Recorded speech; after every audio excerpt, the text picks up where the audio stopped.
Yung inyo pong opisina noon na Presidential Anti-Corruption Commission, meron na ba ho kayong mga naririnig tungkol dito sa mga ghost project ng flood control during your time?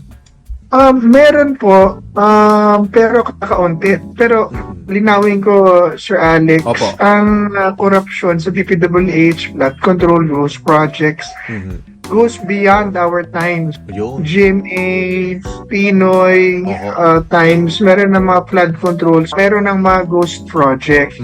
Noong time po namin, meron kaming naimbestigahan na isa at nakasuhan din dyan po sa Bicol. After that, wala na hong mga reports ng mga flood control, ghost projects anomalies na malalaki. Ayun. Dahil po yung meron sumingaw pa lang nun, rock netting, sumingaw yan, DPWH contracts, yung mga dayaan sa bidding, substandards, marami po yan. Kaya marami kikilanin ng pera at komisyon, marami po yan. Kaya marami po kami naimbestigahan, nakulong, na-expose, napatanggal ng mga at nakasuhan, especially ng mga district engineers, mga congressmen. Kung maalala nyo po, siyam na congressman ng binasa, kalanan ng Pangulong Duterte galing sa report namin.